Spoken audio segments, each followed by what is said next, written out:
नमस्कार, तुम्हा सर्वांचं अगदी मनापासून स्वागत आपल्या या ऑनलाईन प्लॅटफॉर्मवर. मी सत्यनारायण चौरे.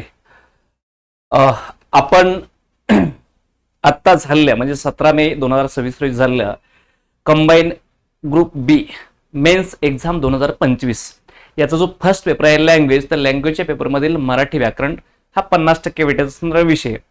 याची आपण थोडक्यामध्ये आणि सविस्तर विश्लेषण पाहणार आहोत ह्या 50 प्रश्नांचं, आणि याच्यामध्ये उत्तरे, संभाव्य उत्तरे आणि सविस्तर विश्लेषण.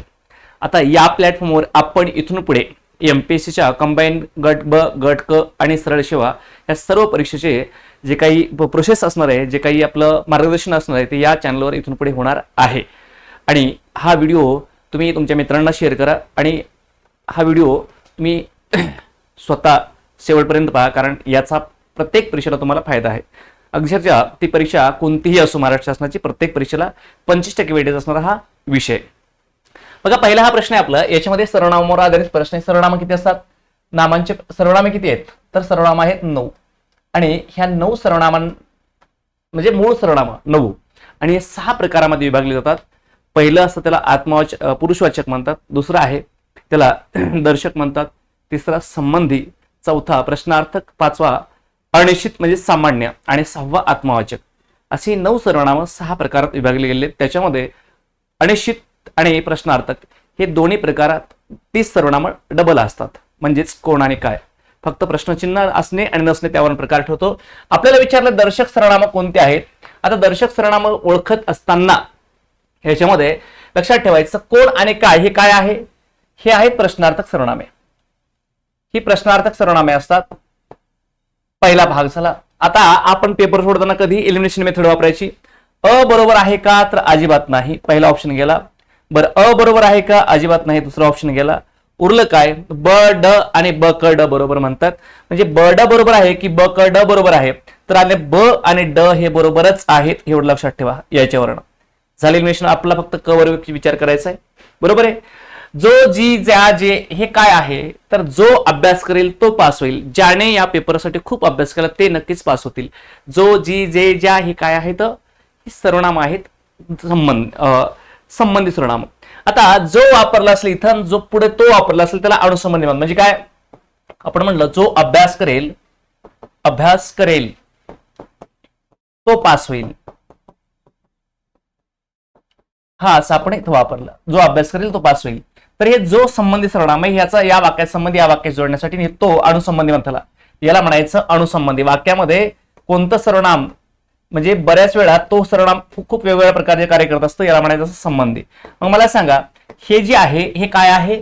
संबंधी सांगितलं. आपला दर्शक विचारले म्हणजे आपलं हे 3 नंबर आपल्या उत्तरात येत नाही. याला काय म्हणायचं? संबंधी सर्वनाम. संबंध दाखवण्याचं काम करत असतं. आणि मग अ आणि क आपलं उत्तर, क नकोय याचा अर्थ आपलं उत्तर आहे 2 नंबरचा पर्याय. लक्षात ठेवा. प्रश्न किती आहे? प्रश्नार्थक सर्वनाम कोण काय, वाक्यात प्रश्नचिन्ह पाहिजे. कोण आणि काय याच्या पुढे प्रश्नचिन्ह नसेल, अनिश्चितपणे आले असेल त्याला अनिश्चित किंवा सामान्य म्हणतात.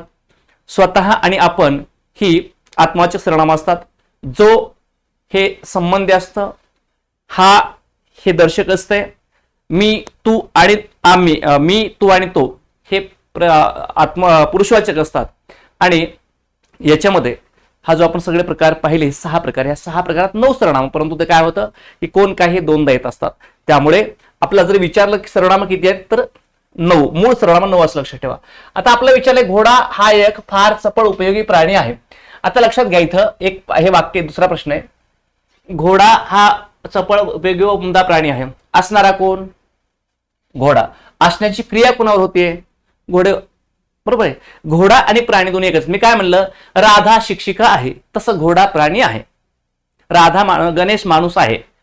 गणेश आणि माणूस एकच आहे. ज्या वेळेस लक्षात ठेवायचं, हा कर्ता आहे वाक्याचा, याला कर्ता म्हणतो आपण, आणि हे आहे क्रियापद. मग कर्ता आणि बघा क्रियापद. आता मला सांगा, वाक्यात कर्ता कर्म क्रियापद असेल तर ते सकर्मक वाक्य असतं, कर्ता आणि क्रियापद असेल तर अकर्मक असतं. मग जर वाक्यामध्ये कर्ता आहे आणि कर्त्याचंच दुसरं रूप म्हणजे कर्ता आणि कर्त्यानंतर नाम येणारं नाम हे दोन्ही एकाच वस्तू किंवा व्यक्तीला दर्शवत असतील, तर त्याला अकर्मक, ते वाक्य अकर्मक असतं. आणि त्या पुढच्या नामाला हे विधानपूरक म्हणत असतात किंवा पूरक म्हणत असतात. मग हे जे आलेले प्राणी हे सुद्धा काय आहे? याला आपण पूरक म्हणतो आपण. ठीक आहे. बर, हे चपळ हे काय, हे सुद्धा पूरक आहे. आता पूरक मध्ये विशेषण येत असतात, नाम येत असतात. आणि कोणते नाम? वाक्यात कर्ता कर्म आणि क्रियापद सोडून इतर जी काही नामं असतात किंवा विशेषण असतात ती काय असतात, तर पूरकाचं काम करत असतात. एवढंच लक्षात ठेवा. कर्ता कर्म आणि क्रियापद सोडून इतर शब्द असतात म्हणजे नाम किंवा विशेषण येणारे ते किंवा सर्वनाम असतील ते पूरकाचं काम करतात. त्याला पूरक किंवा विधेय पूरक म्हणतात. त्याचे 3 प्रकार: विधानपूरक, विधीपूरक आणि आधारपूरक. मग हे पूरक आहे, चपळ उपयोगी पूरक आहे, उमदा सुद्धा पूरक आहे. 1, 2, 3 आणि 4 शब्द हे काय पूरक, याला पूरक म्हणायचं. मग किती आहे? 2 नंबरचा ऑप्शन 4. हा 2 नंबरचा ऑप्शन आपला. किती पूरके असं आहेत आपलं विचारलंय. ठीक आहे, म्हणून या 2 नंबरच्या ऑप्शनचं आपलं उत्तर आहे 2 नंबरचा पर्याय. ठीक आहे, आता यापुढे तिसरा प्रश्न आहे. नवरा या शब्दात समानार्थी शब्द असलेला अचूक पर्याय निवडा. आता आपल्याला माहिती आहे कांत, लक्ष्मीकांत, लक्ष्मीचा कांत, कांत म्हणजे नवरा, बरोबर आहे. विधवा, धवा, धव म्हणजेच नवरा. विधवा आणि सधवा म्हणजे जिला पती आहे म्हणजे सधवा, आणि जिला पती नाही म्हणजेच तिला विधवा म्हणतात, म्हणजेच धवा शिवाय असणार. मग धव म्हणजे काय? पती. आहे. आता असे प्रश्न कधी तुम्ही इलिमिनेशन मेथड सोडवायचे असतं तर याच्यामध्ये आणि ब बरोबर म्हणते समानार्थी अचूक पर्याय निवडा. आता समानार्थी शब्दाचा असलेला अचूक पर्याय बरं ब क ड. आता तर आहे आपल्याकडे, पाहिजे आपलं म्हणजे आपलं हे अचूकवाला किंवा ब ड चूक हे 2 ऑप्शन आपले होऊ शकत ना. हे आपलं उत्तर होऊ शकत नाही. का नाही होऊ शकत? कारण आपला बरोबर पाहिजे, इथं अचूक म्हणतंय, अचूक म्हणतंय. ठीक आहे, आता आपण आलो पुढे जाऊयात. बघा आता लक्षात ठेवा, आणि ब बरोबर आहे, आणि ब बरोबर आहे. याचा अर्थ काय की ब सुद्धा बरोबर आहे. तुम्हाला माहिती भ्रतार म्हणजे नवराच, पण आपल्या ऑप्शन नुसार बी कळतंय की ब बरोबर आहे. कारण इथं म्हणतंय ब क ड, सॉरी ब बरोबर, इथं म्हणते ब क बरोबर. आपला फक्त आता क वर काम करायचंय. ड 100% चूक आहे, कळलं, कारण इथं म्हणते ड चूक, इथं म्हणते ड चूक, बरोबर आहे. मग ड आणि क आणि ड चूक की फक्त ड चूक? ड तर चूकच आहे. ठीक आहे, मग हे बघा कांत, कांत म्हणजे नवरा, बरोबर आहे. म्हणजेच ब क बरोबर असणार 4 नंबरचा पर्याय आहे हा. लक्ष्मीकांत असं आपण ऐकलं असेल. मग कांत म्हणजेच नवरा, भ्रतार म्हणजेच नवरा, धवा म्हणजेच नवरा. हे नवरा, पती, धवा, कांत, भ्रतार ह्या शब्द जे आहेत हे सगळे समानार्थी शब्द आहेत. ठीक आहे, आता आपण पुढे जाऊया. पुढीलपैकी फारशीतून मराठीत आलेला शब्द कोणता? आता आपल्याकडे शब्दसिद्धी नावाचं चॅप्टर आहे, शब्दसिद्धी. आणि शब्दसिद्धी म्हणजे काय असतं तर आपण शब्द जाती पहिल्यांदा शब्दसिद्ध कसं होतं म्हणजे तयार कसा झाला, आणि मग शब्द तयार होण्याचे 2 प्रकारे वर्गीकरण केलं जातं. सिद्ध शब्द म्हणून एक केलं जातं आणि दुसरं असतं त्याला आपण साधित शब्द असं म्हणतो. ठीक आहे, सिद्ध मध्ये 4 प्रकार असतात ज्याला आपण तत्सम म्हणतो. तत्सम म्हणजे काय? संस्कृत मधून मराठीत जशाच तसे आले, म्हणजे हस्त, कर्ण, पर्ण, दुग्ध हे असे शब्द. त्यानंतर तद्भव असतात म्हणजे कसे संस्कृत मधून मराठीत अभ्रंश होऊन आले, म्हणजेच कोणते? दुग्धचं दूध, कर्णाचं कान, पर्णाचं पान, हस्ताचा हात हे शब्द. ग्रामचं गाव. त्यानंतर देशी शब्द असतात. देशी शब्द म्हणजे कोणते? ज्यांची उत्पत्ती तत्सम नाही, तद्भव नाही किंवा परभाषीय पण नाही. परभाषीय म्हणजेच परभाषित काय येतात पुन्हा ह्या परभाषेमध्ये येत असतात परप्रांतीय. आणि परप्रांतीय किती शब्द येतं तर परप्रांतीय म्हणजे जवळपास भारतातल्याच भाषा परंतु इतर राज्यातून आलेले, कानडी, तेलुगू, तमिळ, मराठी, हिंदी, गुजराती हे. आणि इथं आलो आपण, इथं परदेशी असतात. परदेशी मग कोणते? इंग्रजी, फारसी, अरबी, पोर्तुगीज, जपानी, रशियन असे शब्द आले. मग हे इथे येतात, याचे सुद्धा आपला प्रश्न असतो. ठीक आहे, आणि पुढे साधित मध्ये 4 येतात. त्याला अभ्यस्त शब्द हा पहिला प्रकार असतो, अभ्यस्त. आणि याचे 3 प्रकार पडतात, पूर्ण अभ्यस्त, अंश अभ्यस्त, अनुकरणवाचक. त्याच्यावरही प्रश्न आहेत. इथं दुसरा प्रकार असतो आपल्याकडे सामासिक शब्द म्हणजे समास. ठीक आहे, त्याच्यानंतर तिसरा प्रकार असतो आपल्याकडे तो म्हणजे काय तर उपसर्ग गणित शब्द. आणि चौथा प्रकार असतो आपल्याकडे तो म्हणजे प्रत्यय घटित शब्द. हे कोणते? हे साधितचे 4 प्रकार. आणि आपला प्रश्न विचारला त्यांनी कोणता की फारशीतून मराठीत आला म्हणजेच ह्या परदेशीमध्ये फारसी शब्द इथं आलाय. आणि मग लक्षात ठेवा आपण दिवाण, दुकान हे शब्द वापरतो ना, तो शब्द इथला आहे, इथून येतं. मग चिल्लर, कुरबुर, उंडारणे हे शब्द फारशीकडे आहेत. आता हे शब्द आहेत ना, काही शब्द आपला फारशीतले जसं बघा गार, गीर, गर हे प्रत्यय लागणारे शब्द म्हणजे कारागीर, कामगार, गुन्हेगार. ठीक आहे, पुन्हा दार, तहसीलदार, कारखानदार हे दार शब्द. ठीक आहे, गार, गीर, पुन्हा किनारा, मजूर, कामगार, गुन्हेगार हे. कामगार म्हणजेच मजूर, दोन्हीतलंच, पण मंजूर म्हणलात तर अरबी मध्ये गेला. ठीक आहे, चला पुढे आलो आपण. गुरुजी म्हणाले, आता ह्याचं आपलं जे वाक्य नाही 5 नंबरचा प्रश्न, त्यांनी काय सांगितलं की यांचं मिश्र वाक्य ओळखायला सांगितलंय. 2 वाक्य दिले तर दोन्ही वाक्य स्वतंत्र आहेत. गुरुजी म्हणाले प्रत्येकाने नियमित शाळेत यावे. गुरुजी म्हणाले की प्रत्येकाने शाळेत यावे. मग जे गुरुजी म्हणाले त्याचं पुढं सविस्तर विश्लेषण करून सांगितलंय. म्हणजे ते काय असतं, स्वरूप बोधक गौणत्व सूचक उभयान्वयी अव्ययाने जोडलं वाक्य. त्यासाठी हे 2 वाक्य जोडण्यासाठी आपल्याला हे अव्यय जोडावा लागतो. हा मला हे सांगा, गुरुजी म्हणाले म्हणून प्रत्येकाने नियमित शाळेत यावे, त्यांनी मिश्र वाक्य यायला सांगितले. गुरुजी म्हणाले याचा परिणाम शाळेत यावा, हे वाक्य जे आहे ना त्याला म्हणायचं संयुक्त वाक्य. का बरं संयुक्त म्हणायचं? कारण या पहिल्या गोष्टीचा परिणाम दुसऱ्या वाक्यात होत असेल त्याला परिणामबोधक आणि संयुक्त वाक्य होते. परिणामबोधकनं जोडलं प्रत्येक वाक्य संयुक्त असतं. गुरुजी म्हणाल्यामुळे प्रत्येकाने नियमित शाळेत यावे ह्याला म्हणायचं केवळ वाक्य, कारण ह्याच्यात एकच कर्ता आणि एकच क्रियापद आहे, केवळ वाक्य. उरलं 3 आणि 4. गुरुजी म्हणाले आता प्रत्येकाने नियमित शाळेत यावे, हे सुद्धा काय आहे, हे सुद्धा केवळ वाक्यामध्ये मोडतं. ठीक आहे, आणि इथं हे जे आहे ना हे ह्याला काय म्हणतात तर हे की सुद्धा आपल्याकडे संयुक्त मध्ये सुद्धा येऊ शकतो. कुठं, हे किंवा ते विकल्प बोधक मध्ये, पण दोन्हीपैकी एक चूज करावं लागतंय. पहिल्या वाक्याचं गुरुजी जे म्हणालेत याचं जे स्वरूप पुढे उलगडून सांगितलंय याला म्हणायचं काय, याला म्हणायचं स्वरूप बोधक. स्वरूप बोधक गौणत्व सूचक उभयान्वयी अव्यय. आणि लक्षात ठेवा, लक्षात घ्या, गौणत्व सूचक उभयान्वयी अव्यय. ठीक आहे, सर्वनामे म्हणजे जो अभ्यास करेल तो पास होईल. आणि क्रियाविशेषण अव्यय म्हणजे कसं, जेव्हा अभ्यास करत असतात तेव्हा तुम्ही खूप काळजीपूर्वक केलं पाहिजे. यांनी जोडलेलं प्रत्येक वाक्य हे मिश्र वाक्य असतं आणि प्रधानत्व सूचक उभयान्वयी अव्ययाने 2 वाक्य जोडली तर ती संयुक्त वाक्य असतात. वाक्यात एकच क्रियापद असेल ते केवळ वाक्य असतं. लक्षातच ठेवायचं, बाकी उत्तर येऊन जातं आपलं. किती? 4 नंबर. 5चं उत्तर आहे 4. पुढे आलो आपण. काळ चोर रस्त्यातून, बघा काळा चोर रस्त्यातून धावत होता, हे वाक्य. आता त्यांनी आपलं काय विचारलंय, वाक्य प्रथम केलंस उद्देश विस्तार आणि विधेय विस्तार अचूक असला पर्याय निवडा. उद्देश विस्तार म्हणजे उद्देश म्हणजे कर्ता, उद्देश विस्तार म्हणजे कर्त्याचं विशेषण, आणि विधेय म्हणजे क्रियापद, आणि विधेय विस्तार म्हणजे क्रियापदाबद्दल विशेष माहिती सांगणारे शब्द म्हणजे क्रियाविशेषण अव्यय. आता बघा, हा याच्यातला चोर हा उद्देश आहे आणि याचा विस्तार म्हणजे काळा चोर, पांढरा चोर, हा काळा शब्द म्हणजे काळा आपला उद्देश विस्तार आहे. पुढे बघा, रस्त्यातून आणि जोराने हे संयुक्त क्रियापद, धावत होता हे संयुक्त क्रियापद आहे. मग उरले कोणते 2 शब्द, रस्त्यातून आणि जोराने. रस्त्यातून जोराने हे दोन्ही सुद्धा उद्देश विस्तार आहेत. बघा, कर्ता हा आहे, कर्त्याचं हे विशेषण झालं म्हणजे उद्देश हा आणि उद्देश विस्तार हे. विधेय हे संयुक्त क्रियापद विधेय आहे, आणि याने कसा धावला, कुठून धावला, कसं किती वाजता धावला हे दाखवणारे शब्द असतात. त्याला आपण इथं काय म्हणतात तर उद्देश विस्तार म्हणतात. मग जोराने रस्त्यातून बी आहे आणि जोराने सुद्धा आहे. म्हणजेच आपण इथं आता हे दोन्ही म्हणजे हे दोन्ही एका शब्दात असलं असतं तर चाललं असतं, म्हणजे हा आपला डबल घ्यावा लागलं नसतं. मग काळा आणि काळा हे डबल आलंय. फक्त का आपलं हे दोन्ही घ्यायचंय, कारण रस्त्यातून बी आहे आणि जोराने बी आहे. आणि त्याने विशेष म्हणजे पुन्हा खाली जोड्यात निवडायला सांगितलं की यातलं कोणतं ऑप्शन ABCD कुठला बरोबर आहे. तर अ ब बरोबर आहेत का? अजिबात नाही. आपला अ बघा, ब हा उद्देश आहे, बरोबर आहे, आणि हा उद्देश विभाग आहे. हे दोन्ही येत नाहीत. ब आणि क चूक आहेत, बरोबर आहे. मग अ आणि ड बरोबर असा ऑप्शन पाहिजे आपला 4 नंबर. अ आणि ड बरोबर, ब आणि क चूक. ब आणि क चूक का आहेत? कारण हा उद्देश आहे, हा आहे उद्देश. ठीक आहे, हा आहे उद्देश विस्तार,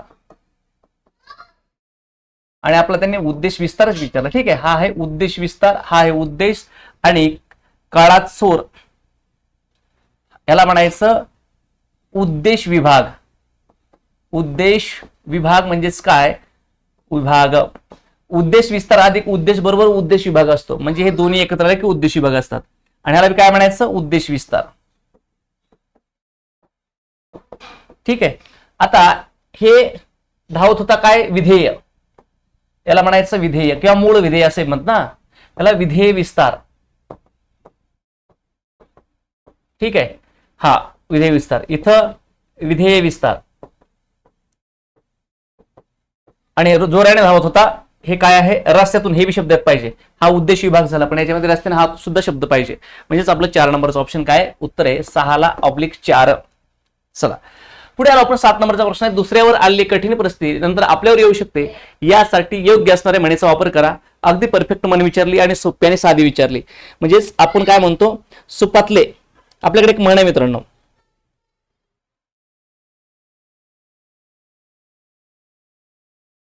आपल्याकडे म्हण आहे, सुपातले हसतात आणि जात्यातले रडतात.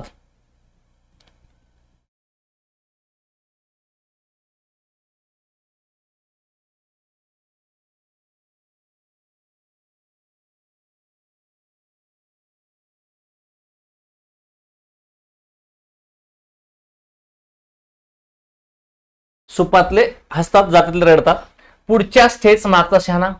दुसऱ्या परिस्थिती आपल्यावर, नंतर आपल्यावर आल्यावर. बरोबर आहे. काय पुढचे जात्यात मागचे सुपात हे आहे.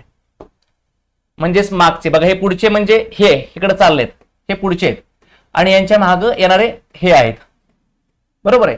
आता हे पुढचे जात्यात म्हणजे जात्यात मागचे सुपात म्हणजे हे जात्यात आहेत म्हणजे हे भरडायला लागलेत पण रडतायत हे. बरोबर आहे. आणि हे कुठे आहेत, सुपात आहेत म्हणजे हे हसतायत थोडक्यात. म्हणजे दुसऱ्यावर आलेली परिस्थिती आपल्यावर येणारच आहे. म्हणजे आता बघा मला सांगा, एखाद्या जाता वय 100 वर्ष ते मरण पावला, आपलं 1 वर्ष 1 दिवस आपल्या तेवढं वय म्हणतात आपण मरण पावणार. बरोबर ना, ती परिस्थिती. हे 2 नंबरचा. आता पुढच्याच ठेस मागचा शहाणा म्हणजेच काय, दुसऱ्याच्या अनुभवातून आपण शिकणे. पुढे पुढे करणे, हांजी हांजी करणे. पुढे पाठ मागे सपाट, म्हणजे एखादी गोष्ट पुढची केल्यानंतर मागची विसरणे. आपण काय म्हणतो, पुढचं पाठ आणि मागचं पाठ असं करू नको. म्हणजेच काय, आता पुढचं घ्यायचं आणि मागचं सोडून द्यायचं अशी परिस्थिती असणे. या इकडे पुढे आलो आपण इथं. व्यंगार्थ म्हणजे काय, आता लक्षात ठेवा, आपल्याकडे शब्दशक्ती आहे आणि शब्दशक्ती असते, आपल्याकडे शब्द सिद्धी असते, शब्दांच्या प्रकार असतात, तसं शब्दशक्ती सुद्धा असते. म्हणजेच काय, जसं शब्दांची सिद्धी पाहिली म्हणजे शब्दाचे उगम कुठून होतात, तसं त्या शब्दाच्या अंगी असणारी ताकद म्हणजे शब्दाची शक्ती, असा हा प्रकार असतो. आणि याच्यामध्ये किती प्रकार पडतात, तर 3 प्रकार पडतात. एक असतो अभिधा शब्दशक्ती असते, अभिधा. आणि याचा असतो काय, मूळ किंवा वाच्यार्थ निर्माण होतो याच्यातून. काय असतो, वाच्यार्थ. वाचा म्हणजेच तोंड, तोंडातून निघला जे आपण उल्लेखलं तोच. मी म्हणलं हे गाढव तर गाढवच. ठीक आहे. आणि आपण जर म्हणलं की अशी माणसं रूपी गाढव बरीच आहेत, तर त्याचे 2 अर्थ होतात. एक म्हणजे मूळ गाढव आणि दुसरा म्हणजे मानवी स्वभाव तसा. ठीक आहे. किंवा आपण काय म्हणलं, समाजात वावरणे असले साप ठेचून काढले पाहिजे. 2 अर्थ आले. एक म्हणजे काय, दुष्ट माणसं आणि एक म्हणजे प्राणी साप. मूळ अर्थ तो प्राणी साप आणि त्याचा व्यंगार्थ म्हणजे दुष्ट माणसं, असं 2 अर्थ घेतले जातात. तर त्यावेळेस त्याला म्हणायचं असतं काय, व्यंजना शब्दशक्ती असते. व्यंजना शब्दशक्ती असते आणि या व्यंजना शब्दशक्तीतून कोणता अर्थ व्यक्त होतो, व्यंगार्थ. ठीक आहे, व्यंगार्थ. आणि तिसरा प्रकार जो आहे त्याला इथं लक्षणा म्हणतात. आता लक्षणामध्ये कसं असतं, तर जे आपण बोललो तो सोडून भलताच अर्थ, आम्ही गहू खातो याचा अर्थ आम्ही चपात्या खातो असं त्याचं होतं. बरोबर आहे. आमचं रस्त्यावरच घर आहे याचा अर्थ रस्त्याच्या कडेला आहे. म्हणजेच लक्षार्थ जे सांगितलं त्याचं काहीच नाही, त्यातून व्यक्त होणारा लक्षार्थ. म्हणजे आपल्याकडे बहुव्रीही समास कसा आहे, 2 शब्दाला महत्व नाही, त्यातून व्यक्त होणाऱ्या अर्थाला महत्व आहे. तसं याच्यामध्ये कशाला महत्व आहे, तर त्याच्यातून व्यक्त होणाऱ्या अर्थाला मग ह्याला लक्षार्थ असं म्हणतात. लक्षात ठेवा. याच्यातून कोणता अर्थ होतो, लक्षार्थ. लक्षार्थ. ठीक आहे. हे 3 असे असतात. आपलं काय विचारलंय, मूळ अर्थ आहे तसाच राहून दुसरा अर्थ व्यक्त होत असेल तर याला म्हणतात व्यंजना शब्दशक्ती आणि त्याचा अर्थ असतो त्याला म्हणायचं व्यंगार्थ. मग आपलं विचारलंय व्यंगार्थ म्हणजे काय, व्यंग्यार्थ. व्यंगार्थ ठीक आहे.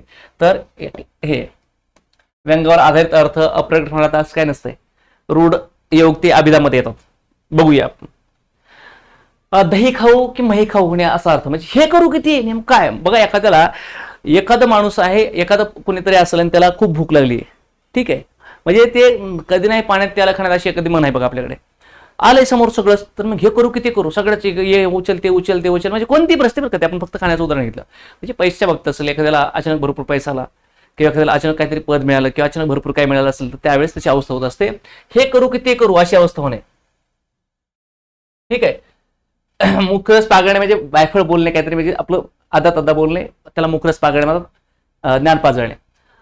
क्षुधार्थ होणे म्हणजे क्षुधार्थ म्हणजे भूक. ठीक आहे असं. आणि हवेल हंडी ओढणे सोडून दे, त्याला काय अडचण नाही. बघा आपण आलो पुढे 10 नंबरच्या प्रश्नावर. 10 नंबरच्या प्रश्नात कोणत्याही क्षेत्रात हळूहळू होणारा इष्ट बदल याला काय म्हणतात, तर उत्क्रांती. हळूहळू कशाला म्हणायचं, उत्क्रांती. 4 नंबर. बरं, इथं परिवर्तन म्हणजे हे बदल होतोय पण परिवर्तन होणे खूप वेगळी प्रक्रिया असते. क्रांती याला एकदम होणारा बदल असतो बरं काय, एकदम होणारा बदल ह्याला क्रांती म्हणतात. ठीक आहे. म्हणजे झटक्यात होणारा बदल, आणि त्याला हळूहळू होणारा बदल उत्क्रांती. मग आपला प्रगती म्हणजे चाल असते, वाढ असते. फक्त विकास होणे, प्रगती होणे म्हणजे कुठल्याही गोष्टीमध्ये एक रेग्युलर, म्हणजे बघा प्रत्येकातच आहे ते, प्रत्येकातच आहे. ज्याच्या सुधारणा होत असेल त्याला वाढ, प्रगती होणे, विकास होणे म्हणतो आपण. ह्याला प्रगतीच्या विरोधात अधोगती म्हणजे विकास न होणे, मागास होणे. मग आपल्याला काय म्हटलंय, आपल्या उत्तरात अ नको आहे, बरोबर आहे. आपल्या उत्तरात ब सुद्धा नको, कारण ब मध्ये एकदम बदल पाहिजे आपण, हे ब सुद्धा नको आहे आपल्या उत्तरात, बरोबर आहे. मग आपल्या उत्तरात अ बी नको, ब बी नको, त्यामुळं काय होत आहे, तर हे तिन्ही ऑप्शन गेले आपले. उरला आपला चौथा ऑप्शन, फक्त ड बरोबर, बाकी सर्व चूक. कारण उत्क्रांती म्हणजेच एखाद्या क्षेत्रात हळूहळू संत गतीने होणारा बदल. चला पुढे आलो आपण. सोपा प्रश्न होता. थट्टा मस्करी, धन दौलत हे पुढीलपैकी कोणत्या प्रकारातील शब्द आहेत? आता बघा याच्यामध्ये मला डाऊट आहे थोडं दोन प्रकारामध्ये. याला अनुकरण वाचकला सोडून द्या आणि पूर्ण अभ्यासाला सोडून द्या. आपल्याकडे जे मगाशी तुम्हाला मी इथं सांगितलं, काय सांगितलं मी तुम्हाला इथं, काय म्हटलं मी, की अभ्यास शब्द असते तीन प्रकार असतात, बरोबर आहे. मग हे तीन प्रकार कोणते, इकडे याच्यामध्ये पहिला प्रकार असतो पूर्ण अभ्यस्त. अभ्यस्त म्हणजे वारंवारिता, पूर्णाभ्यस्त. अभ्यस्त म्हणजे वारंवारिता. इथं असतो अंश अभ्यस्त. आणि तिसरा असतो अनुकरण वाचक.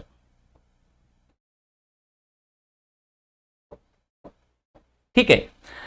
आता ह्याच्यामध्ये काय असतं, तेच शब्द डबल येणे, घर घर, वर वर, समोरासमोर, म्हणजे तोच शब्द परत आला की त्याला म्हणायचं पूर्णपणे त्याची रिपिटेशन झालं म्हणजे पूर्ण अभ्यस्त. अंश अभ्यासला काय असतं इथं, की मी म्हटलं शेजारी पाजारी, शेजारी पाजारी. तर हा शेजारी ठीक आहे, पण पाजारी फक्त यमक जुळण्यासाठी वापरला असतो. आडवा तिडवा, झाडबीड, घोडदौड, आहे का, असे शब्द असतात. आणि अनुकरण वाचक मध्ये पूर्ण अभ्यास सारखेच, परंतु कसे ध्वनियुक्त. धक धक,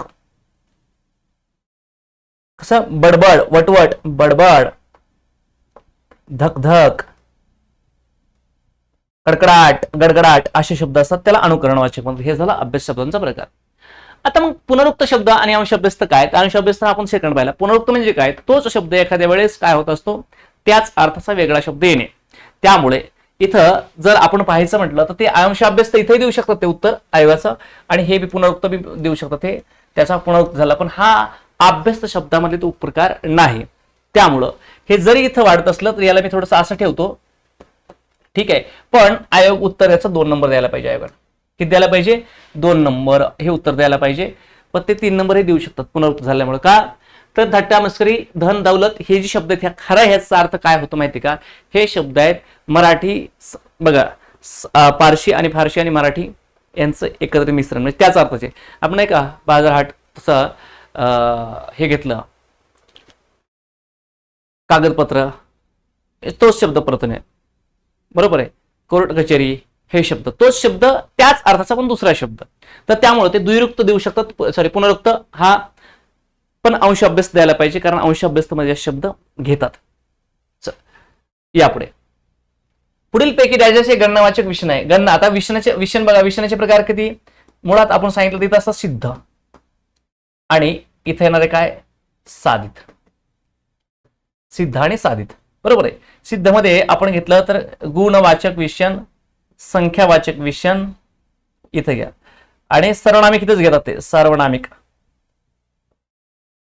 बरोबर आहे. इकडं नाम, धातू आणि अव्यय साधित. मग हे जी संख्या विषण आहे याचे 5 प्रकार पडतात. एक गणना, दुसरं क्रम, आवृत्ती, तिसरं पृथकत्व, चौथं पृथकत्व, आणि 5वा जो प्रकार येतो त्याला म्हणायचं अनिश्चित किंवा सामान्य. आता यामध्ये कसं असतं, थोडे, काही, भरपूर, सर्व असं. पृथकत्व म्हणजे 2 2, 4 4, 5 5, 2 3 3. आवृत्ती म्हणजे काय, 5 पट, दुप्पट, तिप्पट, चौपट. क्रम म्हणजे पहिला, दुसरा, तिसरा, चौथा. आणि गणना म्हणजेच 1 2 3 4 5 6 पूर्णांक वाचक, पूर्णांक. 2 तृतीयांश, तृतीयांश, अर्धा, पाऊण, सव्वा, 2, अडीच, सॉरी अडीच, पावणे 3 हे असे. याला काय म्हणायचं, अपूर्णांक. आणि साकल्य. साकल्य म्हणून एक प्रकार असतो, त्याला म्हणतात दोन्ही पाची. ठीक आहे. आता दोघेही असं इथं पाहिजे होतं. हे बी उत्तर येऊ शकलं असतं. अडीच हे उत्तर आहे आपलं. क्लिअर कट उत्तर आहे 1 नंबरचा पर्याय, म्हणजेच 12ला 1. पण ते दोघेही असं, पाची बहिणी, दोघे भाऊ, पाची पांडव, बरोबर, तिन्ही बहिणी, त्यामुळे हे दोघे सुद्धा येऊ शकते. पण ते म्हणजे हा प्रश्न ते रद्द होऊ शकतो. म्हणजे माझं विश्लेषण असं आहे की अडीच हा अपूर्णांक गणनावाचक आहे आणि दोघेही हा साकल्य येतो. म्हणजे हा दोघेही म्हटलं तर साकल्यमध्ये हा. ठीक आहे. आणि हा जो आहे तो आला अपूर्णांकामध्ये. अडीच गणना आहे ना. हे क्रम म्हणजे पहिला, दुसरा, तिसरा, आवृत्ती म्हणजे दुप्पट, तिप्पट, चौपट, पृथकत्व म्हणजे 2 2 3 3 4 4, तोच बरोबर, आणि अनिश्चित म्हणजे थोडं काही भरपूर असे. म्हणून त्यामुळं हे 1 आणि 3 ही दोन्ही उत्तर काय येत होतं, तर ह्याला हे कॅन्सल व्हायला पाहिजे प्रश्न. ठीक आहे. आपण उत्तर दिलं 1 नंबर, पण हा प्रश्न कॅन्सल होऊ शकतो कारण हे बी उत्तर येते याचं. गणना विचारते आणि गणनामध्ये साकल्य आणि अपूर्णांक असे 2 आहेत ते पर्याय. 3 पर्याय बी 3. मग 50वा क्रम आहे, दुसरा क्रम आहे. ह्याला ह्या दोघांना काय म्हणायचं, क्रमवाचक. ठीक आहे. यापुढे पुढे आलो आपण 13 नंबरला. शाळातून सहशिक्षण दिले पाहिजे. हा एक वाक्य आहे. दिलं पाहिजे, काय दिलं पाहिजे, सहशिक्षण. आणि हा मुद्दा वादाचा नाही. काय मुद्दा, हा एक. म्हणजे इथे 2 वाक्य येतं आणि या 2 वाक्यामध्ये आपला 2 कर्ते, हे एक आहे, हे एक. बरोबर. वाक्यातील उद्देश ओळखा. मग तुम्हाला सांगितलं मी, उद्देश म्हणजेच कर्ता आणि कर्ते 2 आहेत कारण वाक्य 2 आहेत. ठीक आहे. वाक्य 2 आहेत. आणि मग ह्याच्यामधून शाळामधून नाही का सहशिक्षण हे पाहिजे, मुद्दा हा सुद्धा पाहिजे, वादाचा हे नाही. ठीक आहे. म्हणजेच आपलं उत्तर काय, ब आणि क आपलं बरोबर असलं पाहिजे. ब आणि क असणारा आपला हा 2 नंबरचा पर्याय, म्हणजेच आपलं 2 नंबर याचं उत्तर आहे. लक्षात ठेवा, वाक्यातील कर्त्याला उद्देश म्हणतात आणि क्रियापदाला विधेय म्हणतात. कर्ता आणि कर्त्याचे विशेषणे जे असतात हे सगळा भाग उद्देश विभाग मध्ये जातो आणि क्रियापद, क्रियाविशेषण, अव्यय, इतर जे काही कर्माचे विशेषण असतात हे सगळं विधेय विभागामध्ये जात असतंय. त्याला कर्मपूरक, कर्माला कर्मपूरक किंवा अनेक कर्म किंवा कर्मपूरक म्हणतात. आणि कर्माचं विशेषण असेल, सुरेखा छान चित्र काढते, छान चित्र, हे कर्म आणि कर्माचं विशेषण झालं, त्याला कर्मपूरक किंवा कर्मविस्तार असं म्हणतात. ठीक आहे. लक्षात घ्या. मग इथं आपलं काय उत्तर, 2 नंबरचा पर्याय इथं आपलं उत्तर आहे. आता आपण इथं आलो 14. देशी शब्दांचा शब्दगट असला अचूक पर्याय ओळखा. आता बघा, तिसरा शब्द ह्या शब्दसिद्धीवर, तिसरा शब्द. मग डोके देशी आहे, झाड देशी आहे, बोका देशी आहे, पेशवा नाही. पेशवा कुठला आहे, हा आहे फारशी. ठीक आहे. फरशी नाही, फारशी. गुडगा देशी आहे, दगड आहे, रेड आहे, पण खर्च नाही, हा आहे अरबी. ठीक आहे. पुढे आलो आपण. डोळे आहे, पोट आहे, बघा इथं डोके आहे, हाड आहे, बोका आहे, हाड आहे, लुगडे सुद्धा आहे. म्हणजे 3 नंबर हा बरोबर आहे. आता 4 नंबर बघू. काय आहे, धोंडा आहे, बाजरी आहे, बाजरीची भाकरी नाही होत. हे आहे, खोळा आहे, पण हे एक बाजरी नाहीये. बाजरी देशी शब्द आहे आणि भाकरी कन्नड शब्द आहे. नाही सॉरी, बाजरीची भाकरी, बाजरी आहे, बाजरीची भाकरी असं आहे. बाजरी देशी आहे, भाकरी कन्नड आहे. भाकरी कन्नड आहे, बाजरी देशी आहे. मग वांगे, खोळा, बाजरी, धोंडा, अगदी बरोबर. लुगडे, म्हणजेच याच्यामध्ये आपलं काय पाहिजे बरोबर, याच्यामध्ये आपल्याला 2 बरोबर पाहिजे. काय, क आणि ड. क आणि ड बरोबर पाहिजेत आणि हे अ ब हे चूक आहेत. म्हणजे आपलं 2 नंबरचं उत्तर आहे किती, याला. मग हे कुठं आपण पाहिलं होतं, 4 नंबरच्या प्रश्नाला बघा तुम्ही एकदा.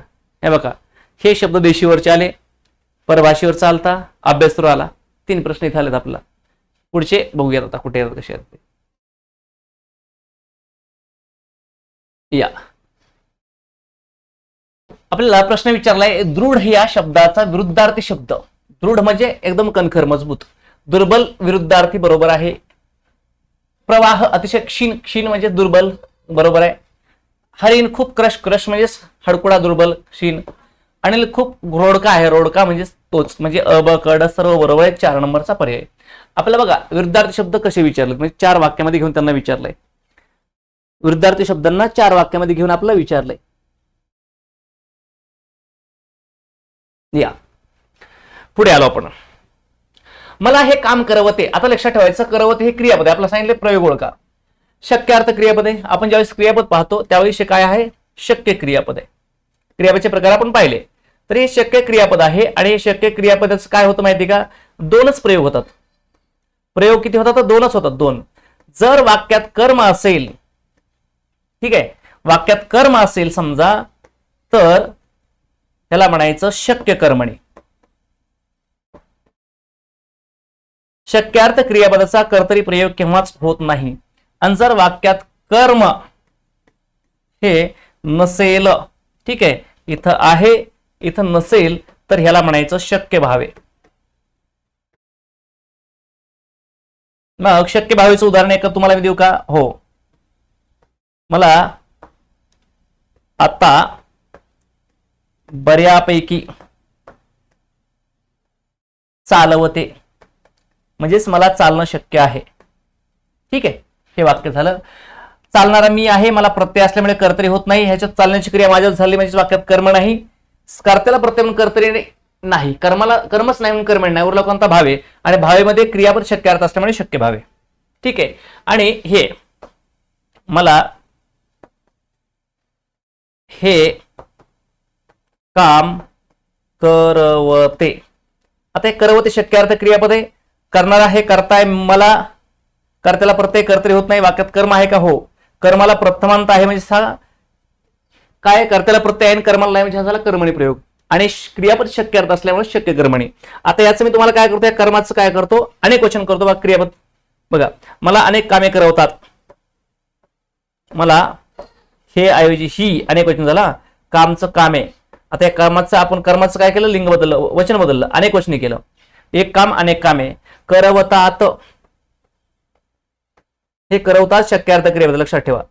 म्हणजेच करवते करवतात, काम करवते कामे करवतात. कर्मानुसार क्रियाचं रूप बदललं म्हणून हा कर्मणी आहे. शक्य क्रियापद म्हणजे शक्यार्थ कर्मणी.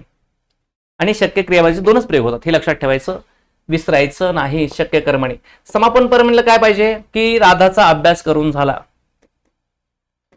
राधाचा अभ्यास करून झाला, माझं लेक्चर पाहून झालं, असं तुम्ही म्हणला तर त्याला समापन कर्मणी. क्रिया समाप्त झाली. कर्मणीमध्ये 5 प्रकार पडतात, ते काही इथे वेगळे लेक्चर नाही. गौण कर्तृक कर्मणी, प्रधान कर्तृक कर्मणी असतो, आणि गौण कर्तृक कर्मणी म्हणजे बाकी सगळे, थोडक्यात असा याचा अर्थ आहे. त्यामुळे ही दोन तर ऑप्शन सहज पहिले सोडून गेले, यांचा विषय सोडून द्या. ठीक आहे. इथे शक्य कर्मणी समापन कर्मणीचं उदाहरण दिले, शक्य कर्मणीचे उदाहरणे. म्हणजेच आपलं 16चं उत्तर काय आहे? 3. आपण 17 आलो. तत्सम शब्द ओळखा. बघा, हा 4था शब्द आहे, शब्द सिद्धीवरचा हा 4था शब्द आहे आपला ह्या 17 प्रश्नांपैकी. ठीक आहे. लता म्हणजे वेल, कैवार, आरोहण आणि चहाडी. आरोगण हा काय शब्द आहे? आरोगण. आणि हे सुद्धा उपसर्गडी शब्द आहे, संस्कृत उपसर्गडी शब्द. ठीक आहे. या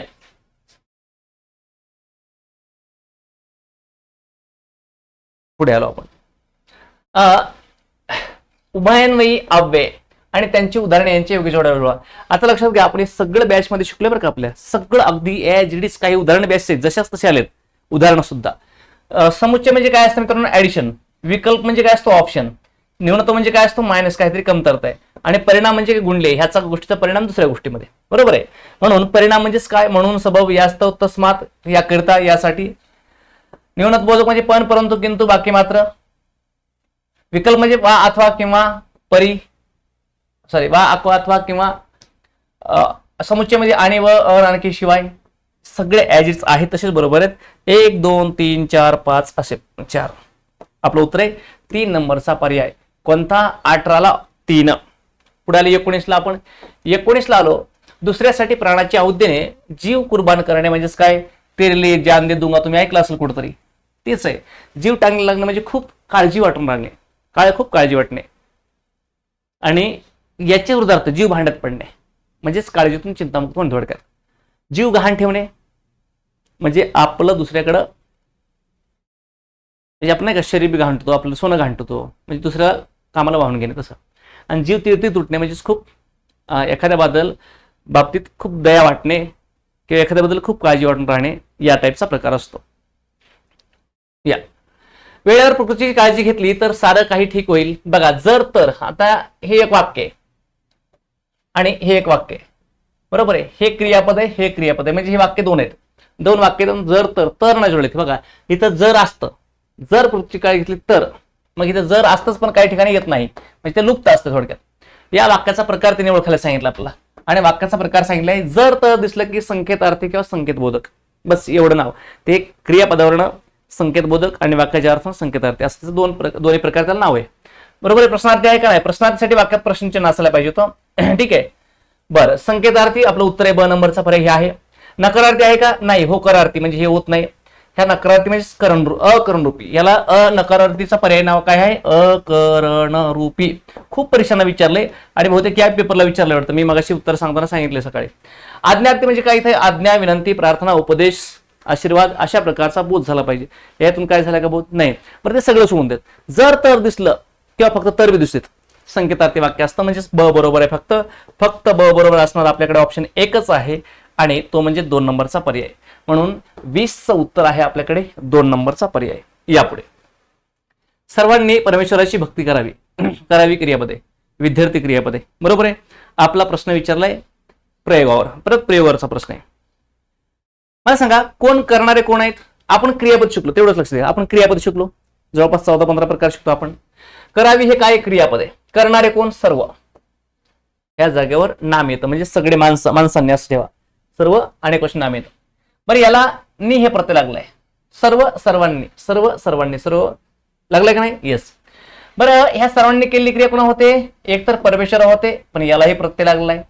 आणि दुसरी क्रिया होते ती भक्ती, यावर, म्हणजेच याला प्रत्यय नाही.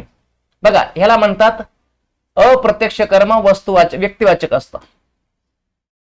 अप्रत्यक्ष कर्म याला म्हणतात प्रत्यक्ष कर्म, म्हणजेच इंग्लिश मध्ये डायरेक्ट ऑब्जेक्ट. ठीक आहे. प्रत्यक्ष बघा, द्विकर्मक क्रियापद. हे क्रियापद कोणतं झालं? द्विकर्मक क्रियापद. आणि द्विकर्मक क्रियापदाचा कधीच कर्तरी प्रयोग होत नाही. कधीच होत नाही, म्हणजे कर्तरीचा विषय संपला. इथं आहे कर्तरी दिलंच नाही. भावे प्रयोग होत नाही. का? कारण कर्माला प्रत्यय नाही. कर्त्याला प्रत्यय आहे, कर्माला बी आहे तरच भावे प्रयोग होतो, किंवा कर्त्याला प्रत्यय आणि कर्मच नसेल तरी भावे प्रयोग होतो. कर्त्याला प्रत्यय आहे म्हणून कर्तरी होत नाही, आणि द्विकर्मक क्रियापदाचा भावे प्रयोगच कर्तरी कर्मणी प्रयोगच होतो. त्यात प्रधान कर्तृ कर्मणीच होतो. लक्षात ठेवायचं ना. आणि बघा, तृतीय विभक्तीचा प्रत्यय असेल तर कर्मणी प्रयोगात कर्त्याला जर तृतीय विभक्तीचा प्रत्यय असेल तर ते प्रधान कर्तृ कर्मणी असतो. शेतकऱ्याने शेत नांगरले. ठीक आहे. शक्य कर्मणी मगाशी पाहिला आपण. करवते, उठवते, बसवते, चालवते. समापन करून झाले, बोलून झाले, उठून झाले, चालून झाले. आणि नवीन कर्मणी म्हणजे शेतकऱ्याकडून काय कुंभाराकडून मडकी बनण्यात आली, न्यायाधीशाकडून दंड आकारण्यात आला, पोलिसांकडून चोर पकडण्यात आला. बरोबर आहे. शिपायांद्वारे कचरा साफ करण्यात आला. ठीक आहे. म्हणून हे आपलं येतं काय? उत्तर 1 नंबरचा पर्याय. या आपण हे शक्यचं आणि ते दोन्ही उत्तर आपण ऑप्शन आपण मगाशी विश्लेषित केले होते. पुढील ते कोणता शब्द तद्भव नाही? बघा, हे चौथा प्रश्न आहे आपला. कशावरचा? शब्दसिद्धीवरचा. यात 22 पैकी चौथा आहे. तद्भव, तहान, तृष्णा. तृष्णा म्हणजे तहान, हे तद्भव आहे. ठीक आहे. ऊन, उन्हा, पाऊस, झाड. हा झाड शब्द आहे ना, हा शब्द आहे देशी. म्हणजे आपलं उत्तर इथंच निघलं. तद्भव नाही, मग हा नाही तद्भव. पाऊस तद्भव आहे, ऊन तद्भव आहे, तहान तद्भव आहे. हे तत्सम पासून तद्भव म्हणजे संस्कृत आलेले शब्द आहेत. पण झाड हा प्युअर देशी शब्द आहे. झाड, डोंगर. ठीक आहे. या पुढे उंटावरचा शहाणा या वाक्प्रचारासाठी खालीलपैकी कोणता अर्थ आहे? उंटावर शहाणा कुशाला कोणाला म्हणतो आपण? फक्त लांबून एकदम मूर्खपणा सल्ला देणाऱ्या व्यक्तीला आपण उंटावर शहाणा म्हणतो. मग याच्यामध्ये काय आहे का ऑप्शन? येस, हा चौथा ऑप्शन आहे. मूर्खपणा सल्ला देणारा. शहाणपणा सल्ला देत नसतो, लक्षात ठेवायचं. शहाणपणाच नाही. त्याने मग आपले 2 ऑप्शन टाकलेत, शहाणपणाचा आणि मूर्खपणाचा. ते फरक केलाय. अंगावर दागिने असली आणि नसली तिथे एक फरक केलाय. 2-3 प्रश्न असे तुम्हाला फक्त एका शब्दात फिरवले. उंटावर बघा, उंचावरून बोलणारा आणि फार उंची गाठला माणूस. याला हे सेन्सलेस ऑप्शन आहे वरचे तिन्ही. त्याला काहीच अर्थ हे नाहीये, म्हणजे अर्थच नाही याला. हे 4 नंबर ऑप्शन आहे. आणि ह्या आपल्या वाक्प्रचार म्हणीमध्ये इथं काय आपलं विश्लेषण करायचं जास्त नाहीयेच. लेखनदृष्ट्या शुद्ध शब्द ओळखा. हिरिरी, हिरिरी हा शब्द आहे. यापुढे वाक्प्रचार व त्यांच्या अर्थ यांची जोडायला हवा. बघा, जीव मेटाकुटीस येणे हा पहिला वाक्प्रचार आहे. म्हणजेच खूप त्रासून जाणे, कंटाळणे, वैतागून जाणे आहे. बघा, आहे. जीव भांड्यात पडणे म्हणजेच काय? काळजी नाहीशी होणे आहे का? आहे इथे. हे बघा, जीवापाड जपणे म्हणजे तळ हाताच्या पोट जपल्यासारखं, म्हणजे खूप प्रेम करणे, खूप माया करणे, मायेने सांभाळणे, सांभाळणे हे आलंय, मायेने सांभाळणे. 3 नंबरला 1. आणि ह्याचं कधी बघा, तुम्हाला अ ला 4 सापडला ना, मग तुम्ही अ ला 4 वाले 2 शोधा, म्हणजे आपला चौथा आणि तिसरं ऑप्शन उत्तर होऊ शकत नाही. ब ला 2 किती ना आपण शोधा बरं. ब ला काय 2 आहे, म्हणजे आपलं उत्तर आहे 2 नंबरचा पर्याय. हा असं आपण एलिमिनेशन उत्तर काढायचे असतात. जीवापाड जपणे क ला 1 आहे का, आहे, बरोबर आहे. बर, आणि ड ला 3 आहे, म्हणजेच जीवाला घोर लागणे म्हणजे खूप काळजी वाटणे. आता लक्षात ठेवा, जीवाला घोर लागणे आणि जीव भांड्यात पडणे हे दोन्ही विरुद्धार्थी एकमेकाच्या. इथं काळजी लागणे आणि काळजी दूर होणे, काळजी वाटणे काळजी दूर होणे, लक्षात ठेवा. यापुढे लंकेची पार्वती बघा, तुम्हाला मग नाही का सांगितलं मी की समान ऑप्शन दिले, फक्त एक शब्दात फिरवून. अंगावर दागिने असलेली स्त्री, बघा असलेली स्त्री इथं अ, आणि अंगावर दागिने नसलेली स्त्री इथं न. आपलं उत्तर एक 4 नंबर. पोरं इथं वाचलं अंकर की म्हणजे घाईघाईत कधी कधी कन्फ्युजन करतात, म्हणजे ते व्यवस्थित वाचतात ना ऑप्शन, त्यांना उत्तर येत असतं, पण ऑप्शन व्यवस्थित न वाचल्यामुळे, आणि ठीक आहे अंगावर दागिने एवढंच वाचणार आणि लगेच यस करून लिहिणार, तिथं कार्यक्रम फसतो. असलेली नसलेली एका शब्दात फसून जातो. ठीक आहे, यापुढे खालीलपैकी कोणत्या नामाचे अनेक वचन होताना मूळ शब्दरूपात फरक पडत नाही. बघा बायकोचं काय होतं, अनेक वचन सांगितलं त्यांनी, लक्षात ठेवा. बायकोचं एक वचनात बायकोच राहतं, बायको, आणि बायकांना हे अनेक वचनी रूप झालं, बरोबर आहे, बदल होतो. स्त्री, स्त्रीला,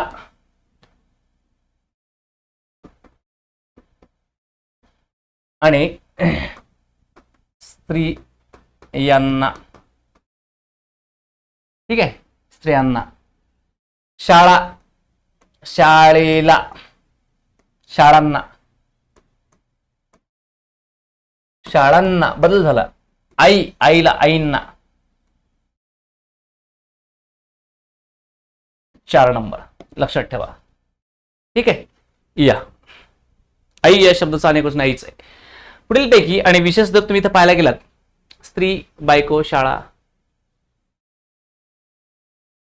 आणि आई, ह्यातले शाळा आणि स्त्री हे 2 सामान्य नामच आहेत, उघड उघड. पुढीलपैकी संस्कृत धातुसाहित शब्द कोणता. आता लक्षात ठेवा, संस्कृत धातुसाहित धातूपासून बनला. अश्व हा घोडा नाम आहे, गुरु हे सुद्धा नाम आहे, धातुसाहितच नाहीये. सावळा हे नाही, मुमुक्षु, मुमुक्षु याला म्हणायचं संस्कृत धातुसाहित असणारा शब्द. हे ओएजी होते, काही विश्लेषण करायचं नाहीये. अश्व गुरु हे नाम आहेत ना, सावळा रंग हे विषण आहे, आणि विषणे मूळ आहेत, धातुसाहित कुठे ते नाहीये. संस्कृत धातुसाहित म्हणजे मुमुक्षु, त्या नावावरूनच कळतं लगेच. या गावातील सर्व जाती जमातीच्या लोकांनी एकत्र काय येऊ नये, हे वाक्य मी 4 वेळा माझ्या लेक्चर बॅच मध्ये घेतलंय. मी 4 वेळा बॅच मध्ये घेतले. तुम्ही बॅचला असताल तुमच्यापैकी काही जण बघणार आहे, तुम्ही लक्षात ठेवा. आपण ते कुठं पाहिलंय, वाक्य रूपांतरणमध्ये प्रश्नार्थी वाक्याचं विधानार्थीकरण किंवा विधानार्थीचं प्रश्नार्थी करत असताना, होकारार्थी नकारार्थी करत असताना आपण शिकलोय, बरोबर आहे, बॅच मध्ये आहे. हेच वाक्य आहे. आणि आपला काय विचारले, वाक्याचा प्रकार ओळखा. प्रश्नार्थक वाक्याचा प्रकार म्हणजे हे वाक्य प्रश्नार्थी आहे, कसंही ह्या प्रश्नचिन्हावरनं कळलं. आणि ह्या वाक्याचं क्रियापद नकारार्थी आहे, बरोबर आहे. आता लक्षात ठेवा, नकारार्थी आहे म्हणजे त्याला आपण काय म्हणतो, अकरणरूप वाक्य. नकारार्थी म्हणजे अकरणरूपी. ठीक आहे, होकारार्थी आहे का, ते अजिबात नाही. का नाही बरं, कारण नाही नकारार्थी ना, हे 3 नंबरचं ऑप्शन. ठीक आहे, विधानार्थी वाक्य का नाही, प्रश्नचिन्ह आहे म्हणजे विधानार्थी नाही, हे विधानार्थी होऊ शकत नाही. उद्गाराची नाही, उद्गाराचे चिन्ह पाहिजे. बघा आपल्याकडे मी तुम्हाला सांगतो, वाक्याच्या अर्थावरून वाक्याचे 3 प्रकार पडतात. एक पहिला पडतो विधानार्थी वाक्य. हे कसं ओळखायचं, तर वाक्यात फक्त पुढं फुल स्टॉप असतो. ठीक आहे, दुसरं आपण पाहिलं तर इथं प्रश्नार्थी वाक्य, प्रश्नार्थी वाक्य हा एक प्रकार पडतो. याच्या पुढे वाक्यात प्रश्नचिन्ह असतं. आणि तिसरा प्रकार पडतो त्याला उद्गारार्थी वाक्य म्हणतात. उद्गारार्थी, उद्गारार्थी वाक्यामध्ये वाक्यात पुढे उद्गाराचे चिन्ह असतं. कळलं, मग मला सांगतात काय, प्रश्नचिन्ह. आता पुढे इथं काय असतं, वाक्यात होकार नकार याचे 2 प्रकार पडतात. एक असतो होकारार्थी, होकारार्थीच पर्याय नाव आहे, याला करणरूपी वाक्य म्हणतात, लक्षात ठेवा, करणरूपी. आणि दुसरं असतं नकारार्थी. या नकारार्थीला अकरण रूपी म्हणतात, लक्षात ठेवा. ठीक आहे. विधानार्थी वाक्य हे होकारार्थी असतं, नकारार्थी सुद्धा असतं. प्रश्नार्थी वाक्य होकारार्थी सुद्धा असतं आणि नकारार्थी सुद्धा असतं. उद्गारार्थी वाक्य नेहमी होकारार्थीच असतात, लक्षात ठेवा. ठीक आहे. म्हणून हे मुळात प्रश्नार्थी दिलेच त्यांनी, प्रश्नार्थी म्हणून. हे प्रश्नार्थी असेल तर ते उद्गारार्थी किंवा विधानार्थी अजिबात होऊ शकत नाही, म्हणजे हे कधीच होऊ शकत नाही, सोडून द्या. आता हे प्रश्नार्थी वाक्य नकारार्थी किंवा होकारार्थी असू शकतं. मग नकारार्थी म्हणजेच नये, नको, नव्हे, नसतात, नसतील, नाही, न वर्ण क्रियापद असणे, नकारार्थी. आणि आहे, होता, आहे, पाहिजे, हवे, असतील, करतील, बोलतील, असे जर असेल होकारार्थी क्रियापद त्याला होकारार्थी वाक्य म्हणायचं असतं. म्हणून हे नये वर्ण अर्थ की हे प्रश्नार्थी नकार आहे. काय आहे? वाक्य प्रश्नार्थी आहे, पण प्रश्नार्थी असून नकारार्थी आहे. यापुढे कोणत्या वाक्प्रचारात एक प्रधान वाक्य व एक गौण वाक्य गौणतसूचक उभयान्वयी अव्ययाने जोडले जातात? तुम्हाला एक सांगतो, मग अशी मी सांगितलंच तुम्हाला. इकडे या, कुठं आलो आपण? 30 वर.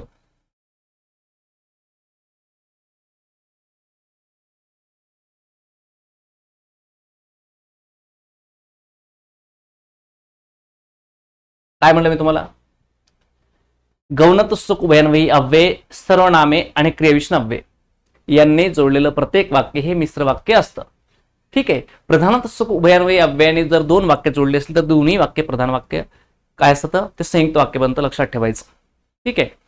मग आता मी आपल्या मूळ मुद्द्यावर येतो, ते 36 नंबरला. त्यांनी काय विचारलंय की एक प्रधान वाक्य आहे. आता मिश्र वाक्यामध्ये काय असतं? एक प्रधान आणि एक गौण असते. संयुक्त वाक्य दोन्ही मिश्र असतात, दोन्ही वाक्य प्रधान असतात. एक गौण आणि एक प्रधान म्हटलं की ते गौणतसूचक उभयान्वयी अव्ययाने जोडलं असू शकतं, सर्वनामाने जोडलं असू शकतं किंवा क्रियाविशेषण अव्ययाने जोडलं असू शकतं. तर ज्यावेळेस असं वाक्य जोडलं असेल तर त्यावेळेस त्याला म्हणायचं मिश्र वाक्य. ठीक आहे. हे जे आहे ना गौणत्वसूचक, बघा मिश्र वाक्य बनण्यासाठी काय असतं? गौणत्व सूचक उभयान्वयी अव्ययाने जोडलं वाक्य. ठीक आहे. दुसरं सर्वनामाने जोडलं वाक्य आणि तिसरं क्रियाविशेषण अव्ययाने जोडलं वाक्य. यांनी जोडलेली ती वाक्य जर असेल, ठीक आहे, यांनी जोडलं जे वाक्य असेल ते वाक्य नेहमी मिश्र वाक्य असतं. केवळ वाक्याच एकच उद्देश आणि एकच विधेय असतं. एकच उद्देश म्हणजे कर्ता आणि एकच विधेय म्हणजेच क्रियापद. विधेय म्हणजे क्रियापद, एकच क्रियापद असणारं वाक्य, केवळ वाक्य. आज्ञार्थी स्वार्थी ही क्रियापदच्या अर्थावर क्रियापदच्या अर्थावर वाक्याचे प्रकार पडतात, त्यातला भाग आहे. चला, पुढीलपैकी मराठीतील अव्ययीभाव समासिक शब्द कोणता? अव्ययीभाव समासिक शब्द म्हणजे काय? आता मराठीतील अव्ययीभाव विचारलं का तरी, संस्कृत मधला नाही. हा शब्दाला हायलाइट करायचं. अव्ययीभाव समासिक उदाहरण 4 पण आहेत. आमरण म्हणजे मरेपर्यंत, दररोज म्हणजे प्रत्येक दिवशी, प्रतिदिवशी म्हणजे प्रत्येक दिवशी आणि प्रतिदिन म्हणजेच प्रत्येक दिवशी.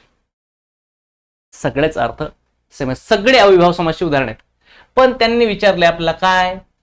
मराठीतील अव्ययीभाव तर्जमा सांगा. मग प्रतिदिवशी, प्रति हा तत्सम आहे, हे प्रति हा उपसर्ग आहे आणि याला म्हणायचं संस्कृत उपसर्ग.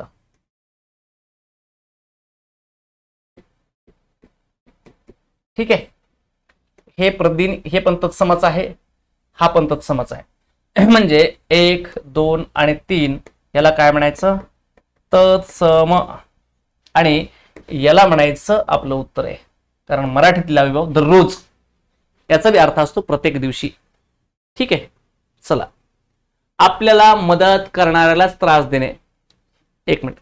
हे दररोज जर आम्ही दररोज अभ्यास करतो असं जर, किंवा आम्ही दररोज व्यायाम करतो, दररोज क्रिकेट खेळतो असं आलं तर ते दररोज हे कालवाचक क्रियाविशेषण अव्यय असतं, लक्षात ठेवा. आणि हेच सामासिक शब्दामध्ये अव्ययीभाव समास आहे आणि हाच अव्ययाचं काम करतो. म्हणजे तेच कोणत्या अव्ययाचं? कालवाचक क्रियाविशेषण अव्ययाचं काम करत असते. या आपल्याला मदत करणाऱ्यालाच त्रास देणे म्हणजेच काय? गुरुची विद्या गुरुला फळणे थोडक्यात असं. योग्य म्हणे निवडा त्यासाठी. नाकाला मिरची झोमणे म्हणजे अत्यंत राग येणे एखाद्या गोष्टीचा. नागिन पुसली पोसणा डसली हे उत्तर आहे आपलं. बरोबर आहे. नाकात व्यसन घालणे म्हणजेच मर्यादा घालणे, बंधनं घालणे. आणि नळी फुकलीच होणारे, इकडून तिकडे वाहिले म्हणजे व्यर्थ काम होणे सगळे. काय कळलं तुम्हाला याच्यामध्ये? की बाबांनो हे 2 नंबर, नागिन पुसली त्याला ढसली, म्हणजेच ज्याचे मीठ खावं मीठ त्याचं करावं नीट नाही, त्याच्यावर घेतलं वीट असं म्हणता येईल. त्याच्यावर सुटली वीट. चला, घर घर हळूहळू शेजारी पाजारी दगड बिगड. आता लक्षात घ्या, घर घर हा काय आहे? पूर्ण अभ्यस्त. हळूहळू हा काय आहे? पूर्ण अभ्यस्त. शेजारी पाजारी अंश अभ्यस्त, दगड बिगड अंश अभ्यस्त. ठीक आहे, काय कळलं तुम्हाला की बाबांनो हे अंश अभ्यस्ताचे, हे पूर्ण अभ्यासाचे 2 आणि अंश अभ्यास 2 असे 4 शब्द आहेत. आणि यांनी सांगितले कोणत्या प्रकारचे आहेत, तर अभ्यस्त शब्द आहेत असं आपलं ऑप्शन उत्तर आलं पाहिजे. अभ्यस्त सामासिक आहेत का? नाही. उपसर्गडित, प्रत्ययगडित, हे सगळे 4 ऑप्शन दिले आपण. मग अशी पाहिलं ना, 4 ऑप्शन दिले आपल्याला.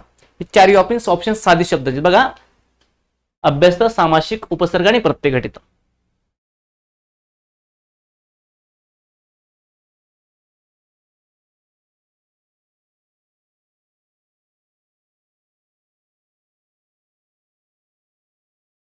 कोणतं म्हणलं तुम्हाला मी?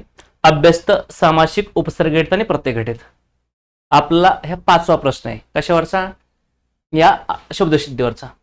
कितीपर्यंत गेलोय आपण? आपण गेलोय 33 पर्यंत. ह्या 33 मध्ये 5 प्रश्न, 33 पैकी 5 प्रश्न हे या शब्दसिद्धीवर आहेत. पुढे आलो आपण. खालीलपैकी अनिश्चित संख्याविषयीचा गट ओळखा. आता अनिश्चित संख्या, मग अशा आपण संख्याविषयी पाहिले, किती प्रकार पाहिले आपण? 5 प्रकार, बरोबर आहे. मग तिथंच मी तुम्हाला काय सांगितलं होतं की बाबांनो इकडे लक्ष द्या, 1, 2, 3, 4, 5 किंवा 1/2, 2/3, बरोबर आहे, 2/3 असं असेल. आणि इथं असेल काय? दोन्ही बहिणी, दोन्ही, 5 पांडव, 5 10 दिशा म्हणजे 10, 5 पांडव हे असं आलं. तर हे गणनावाचक पहिला प्रकार असतो. गणनावाचक, गणना म्हणजे मोजमाप, गणना. ठीक आहे, त्यातलं हे पूर्णांक, याला म्हणायचं पूर्णांकवाचक, याला म्हणायचं अपूर्णांकवाचक आणि याला म्हणायचं साकल्य. मगाशी हा प्रश्न तुम्हाला सांगितला मी, मगाशी असा प्रश्न आलाय तो कॅन्सल होऊ शकतो. ठीक आहे, गणनाचा. दुसरा प्रकार याचा असतो क्रमवाचकचा. क्रम म्हणजे कसं? याच्यामध्ये असतो बघा, आता पहिला क्रम, दुसरा, तिसरा, चौथा, 5वा. ठीक आहे, याचा तिसरा ऑप्शन आहे आवृत्ती. आवृत्ती म्हणजे पट दिलेली असते. दुप्पट, तिप्पट, द्विगुणित, दुप्पट, तिप्पट, दसपट. ठीक आहे, द्विगुणित, दुहेरी म्हणजे पटीत दिलेलं असते. द्विगुणित म्हणजे डबल होणे, दुहेरी म्हणजे डबल, तिप्पट, दुप्पट हे पटीत. आणि चौथा ऑप्शन असते तर पृथकत्व. त्या पृथकत्वामध्ये काय असतं? 5-5, तेच शब्द डबल घ्यायचा. 5-5 मुले, 4-4 मुले, 10-10, 6-6 हा शब्द परत घेऊन केलं, द्विरुक्ती झाली असते, पृथकत्व. आणि 5वा प्रकार असतो अनिश्चित संख्या विषयण म्हणजेच सामान्य. मग इथं काय असतं? 10 पैकी 5 काही उपस्थित होते, काही 10 पैकी 10 सर्व उपस्थित होते, सर्व, थोडे. ठीक आहे, हे शब्द. मग आपल्याला काय विचारलं त्यांनी की अनिश्चित सांगा म्हणलंय. 10-10, 20-20 काय झालं? 10-10, 20 झाले, याला म्हणायचं पृथकत्व, पृथकत्ववाचक, बरोबर आहे. दसपट, दुप्पट, दुहेरी, द्विगुणित ह्याला काय म्हणायचं? आवृत्तीवाचक. ठीक आहे, इत्यादी, थोडी, काही याला म्हणायचं अनिश्चित म्हणजे सामान्य. अनिश्चित म्हणजे सामान्य सर्वनाम, सामान्य क्रियाविशेषण, सॉरी संख्याविशेषणे. आणि चौथा 60वे पहिला ह्याला म्हणायचं क्रम, क्रमवाचक म्हणजेच क्रमांक. ठीक आहे, मग आपलं उत्तर आपल्याला विचार अनिश्चित. अनिश्चित म्हणजे 3 कितीला पाहिजे? आपला 34चं उत्तर आहे आपलं 3 नंबरचा पर्याय. ठीक आहे, हे लक्षात ठेवायचं. आपला कसाही प्रश्न विचारला जाऊ शकेल. आतापर्यंत 2दा प्रश्न आलाय बघा. सर्वनामावर 2 आलेत, संख्याविशेषणावर 2 आलेत. संख्याविशेषणावर 2 बरं, बाकीचेच नाहीत. विशेषणांना प्रत्यय लागून होणाऱ्या भाववाचक नामे व त्यांचे लिंग अचूक असला पर्याय निवडायला सांगितलं आपल्याला. मधुरपण, ते गोडपण, ते गोरेपण, ते शहाणपण, नपुसकलिंगी. चतुरत्व, मधुरत्व, ते श्रेष्ठत्व, ते कवित्व, नपुसकलिंगी. ते चातुर्य, ते प्रावीण्य, ते माधुर्य, ते लालित्य, स्त्रीलिंगी होऊ शकत नाहीये, क नाही होत. ती चतुराई, ती चपळाई, ती धुलाई, ती शिलाई हे होत आहे. चतुराई हे स्त्रीलिंगी झाले, बरोबर आहे. मग आता आपलं काय पाहिजे? तर हे बरोबर आहे, हे बरोबर आहे. अ ब ड बरोबर असणार पर्याय का? अ ब ड बरोबर, हे बघा 3 नंबरला आहे. आणि क हे चूक आहे. अगदी बरोबर, कारण ते शब्द आणि त्यांचं लिंग मॅच झालं पाहिजे पुढं, याच्यावर आला प्रश्न. हा युनिक प्रश्न आहे, म्हणजे युनिक म्हणजे सोपंच आहे, पण फर्स्ट टाइम आला असा प्रश्न बरं का, याच्या आधी नाही आला असा प्रश्न, कुठल्याच परीक्षेला नाही आला. यापुढे आपण 36 नंबरच्या प्रश्नावर आलो. तेल गेले तुपही गेले, हाती दुपाटणे आलं म्हणजे काय, समार्थी म्हणजे काय, गाढव गेलं आणि ब्रह्मचर्य गेलं, म्हणजे सगळंच गेलं. बाबा गेल्या आणि दसम्या गेल्या. ठीक आहे, म्हणजे एक नंबरच उत्तरच येते. गळ्यात पडले झुंड असून केले गोड, गळ्यात पडले झोंड असून केले गोड, म्हणजे घालण्यात पडले धोंड असून केले पण, म्हणजे जे पदरी मिळेल त्याचं समाधान मानून पुढे चालणे, असा याचा अर्थ 2 नंबर. काय, खोट्याची कपाडे कोरड्याचा घाव, केले तुपा झाले माका. ठीक आहे, सोड, त्याला काय नाही अर्थ नाही त्याला एवढं. काल फार पाऊस पडला, वाक्याचा अर्थानुसार प्रकार ओळखा. हे बघा, एकच क्रियापद आहे, साधक केवळ वाक्य, पण वाक्याच्या अर्थानुसार त्यांनी विचारलंय, वाक्याचा अर्थानुसार प्रकार. आता अर्थानुसार प्रकार असेल तर अर्थानुसार वाक्याचे प्रकार किती पडतात, वाक्याच्या अर्थानुसार 3, विधानार्थी, प्रश्नार्थी आणि उद्गारार्थी. ठीक आहे, सांगतो मी इथं. एक पहिला प्रकार कोणता करतो, विधानार्थी, याच्या पुढे असतं फुल स्टॉप फक्त. प्रश्नार्थी वाक्य असेल तर त्याच्या पुढे प्रश्नचिन्ह येतं, प्रश्नार्थी पुढे येतं प्रश्नचिन्ह, आणि उद्गारार्थी वाक्याच्या पुढे काय असतं, तर उद्गारार्थी वाक्यासमोर असतं उद्गारवाचक चिन्ह. ठीक आहे, याच्या पुढे काय फुल स्टॉप, म्हणजे काय, हे विधानार्थी वाक्य कळलं आपल्याला. विधानार्थी वाक्य हे 2 प्रकारचं असतं, एक तर होकारार्थी असतं म्हणजेच करणरूपी वाक्य, आणि दुसरं असतं नकारार्थी, म्हणजे क्रियापद होकारार्थी असेल तर होकारार्थी, नकारार्थीच नकारार्थी. आता हे विधानार्थी वाक्य कळलं, पण पडला हे होकारार्थी क्रियापद आहे, म्हणजेच विधानार्थी आणि होकार असं आपला घ्यावा लागेल. विधानार्थी होकार पहिलाच ऑप्शन आहे आपला 1 नंबरचा. या 37चं उत्तर आहे आपलं 1 नंबरचा पर्याय. ठीक आहे, विद्यार्थी वावी वे पाहिजे, क्रियापद संकेतार्थ जर तर पाहिजे, आणि उद्गारार्थ साधली उद्गाराचे चिन्ह पाहिजे. ठीक आहे, सगळ्यामध्ये तुम्हाला होकार होकार होकार दिसेल, कारण होकारार्थच आहे, पण ते वाक्य मुळात तुम्हाला संकेतार्थी आहे, उद्गारार्थी, विद्यार्थी की विधानार्थी ओळखायचं आहे. ते वाक्य स्वार्थी झालं असतं, पण वाक्यात त्यांनी ऑप्शन स्वार्थ दिला नाही, कारण स्वार्थी आणि विधानार्थी दोन्ही सोबत आले, दोन्ही प्रकार होतात, आणि वाक्याच्या अर्थानुसार म्हणलं तर मग ते विधानार्थीच असलं पाहिजे. या म्हणजेच आपलं फक्त अ बरोबर आहे, बाकी सर्व कसे आहेत, चूक आहेत. चला पुढे आलो आपण. धातूंना कृत प्रत्यय जोडून शब्द तयार होतो, त्याला काय म्हणतात, कृदंते म्हणतात. नाम साधित नाही, तद्धिते नाही, प्रत्यय नाही, कृदंते, कृत अधिक अंत, ह्याच्या नावात असं ना, हे तृतीय व्यक्ती बघा, हे तृतीय व्यंजन संधीचं उदाहरण आहे. कृत प्रत्यय, कृत अधिक अंत, कृत अधिक अंत असं असतं. बघा काय होतं मग, इथं त थ द होतं, याचं कृतचं होतं पुन्हा काय, क्रुद अधिक अंत. ठीक आहे, मग द अधिक अ बरोबर काय होतं, क्रूला क्रू बरोबर, द ला द अधिक अ बरोबर द अनुसार वर कृदंत, आणि ते अनेक वचने असल्यामुळे कृदंते असं म्हणतो आपण. इथं अनुस्वार नाही म्हणून इथं न जुटलाय, इथं अनुसार टाकलाय मी, इथं मी अनुसार काढून इथं न जोडू शकतो. कृदंते किंवा धातू साधिते असायला नाव आहे. ठीक आहे, धातूपासून काही शब्द बनतात त्याला कृदंते किंवा धातू साधिते म्हणतात. उदाहरणार्थ बघा, हे धातू आहे कर, याला जर आख्यात प्रत्यय लागला, ठीक आहे, तर समजा हे तात किंवा केले, तर याच्यापासून बनलं हे काय, क्रियापद. हे झालं क्रियापद. कोणतं क्रियापद बनलं, करतात, आणि ह्याचं मूळ काम आहे. पण ह्या धातूला जर आख्यात प्रत्यय न लागता काय लागलं, धातूला जर कृत प्रत्यय लागले, धातू अधिक कृत प्रत्यय, तर बरोबर काय बनतं, तर बरोबर धातू साधित बनतं. ठीक आहे, काय बनतं, धातू साधित म्हणजे धातूपासून साधलं, याला प्रत्यय नाव आहे कृदंते. कृदंते का म्हणायचं, कारण कृत प्रत्यय अंती असणारे, कृदंते काय म्हणायचं, धातू अधिक कृत प्रत्यय, कृत प्रत्यय अंती असतात म्हणून कृत अधिक अंत, कृत प्रत्यय अंती असणारे कृदंत. मग हे 3 कामं करतात.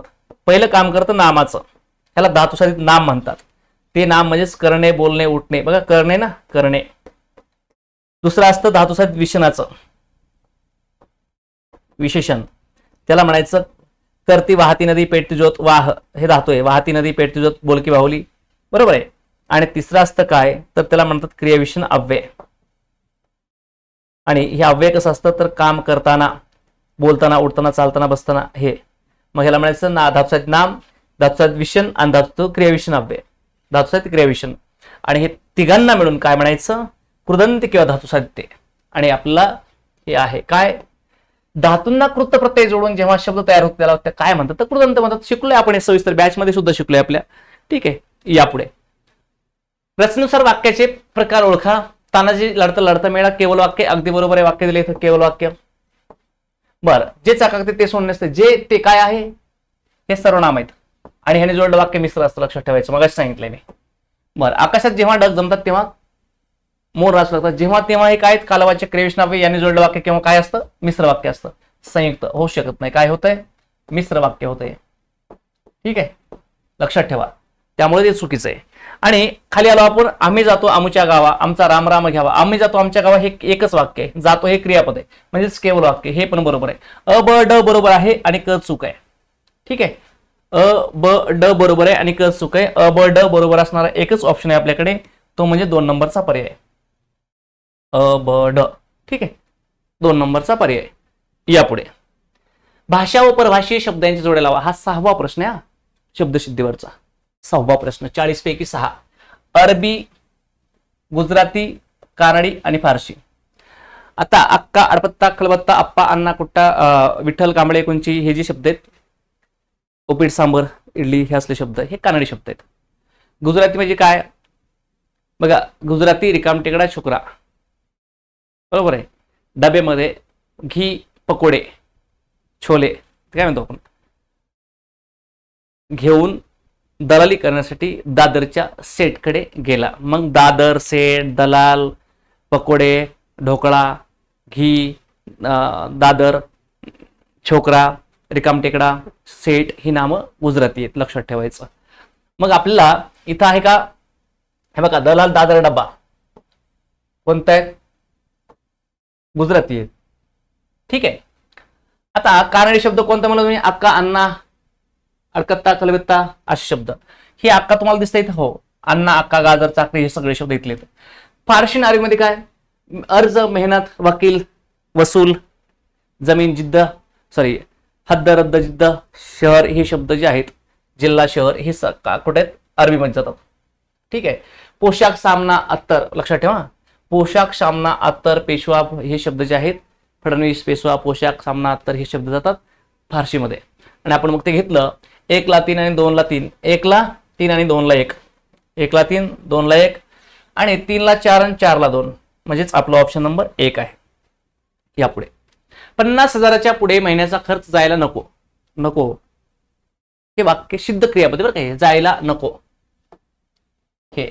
आणि वाक्यातील अधोरेखित क्रियापदचा प्रकार का, आपण 14 ते 15 प्रकार शिकतो. आपण 15 प्रकार, एक थोडासा एकच प्रकार आहे पण त्याला 2 प्रकारे नाव दिलं म्हणून 15 आपण म्हणतो, पण ते 14 प्रकार शिकतो आपण. याच्यामध्ये 3 प्रकारचं वर्गीकरण केलं तर कसं, सिद्ध क्रियापदे, साधित क्रियापदे आणि इतर क्रियापदे. सिद्ध मध्ये सकर्मक येतं, सिद्ध मध्ये द्विकर्मक येतं. गुरुजी विद्यार्थ्यांना व्याकरण शिकवतात ते. सिद्ध मध्ये अकर्मक येतं, अकर्मकलाच अपूर्ण विधान असं म्हणतात, म्हणून मी याला 14 किंवा 15 म्हणतो, अपूर्ण विधान. ठीक आहे, त्याच्यानंतर येतं उभयविध क्रियापद. उभय म्हणजे 2, विधी म्हणजे कार्य, म्हणजे सकर्मक अकर्मक असं दोन्ही वाक्यात काम करणार. आणि यातमध्ये 5वं येतं, एक पहिला, दुसरा, तिसरा, चौथा आणि 5वा प्रकार असतो, त्याला म्हणायचं संयुक्त क्रियापद.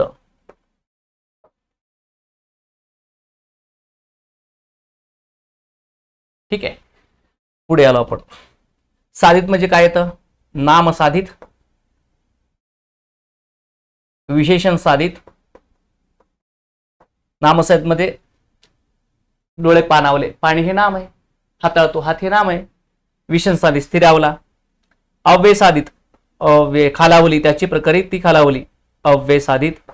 पुढे शक्य क्रियापद बनतं, करवते, उठवते, बसवते. आणि तिसरं बनतं प्रायोजक क्रियापद, 5वं प्रायोजक, करविला, बसविला, उठविला, चालविला, प्रायोजक.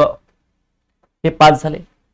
आता या 5 मधलं एकही नाही बरं का, शक्य बी नाही, ठीक आहे, प्रायोजक बी नाही. विधानपूरक हा एक प्रकार असतो, विधानपूरक क्रियापद नसतंच ते विधानपूरक. ठीक आहे, विधानपूरक हा क्रियापदचा प्रकारच नाहीये. मग उरलं काय, सिद्ध. आणि हे सिद्धच आहे. का बरे हे सिद्ध आहे, कारण जायला नको हे सिद्ध क्रियापद आहे, नकारार्थी आहे आणि 50,000च्या वर महिन्याचा खर्च जायला नको. काय जायला नको, खर्च. अकर्मक क्रियापद आहे. ठीक आहे, काय आहे ते अकर्मक क्रियापद आहे आणि ते अकर्मक क्रियापद असलं तर सिद्धचा प्रकार असल्यामुळे तुम्हाला सिद्ध साधित असं ते विचारू शकतात. मग तुम्हाला हे 4 त्यासाठी माहित असले पाहिजे. आणि इतर मध्ये काय येतात मग याच्यामध्ये येतं करणरूपी क्रियापद.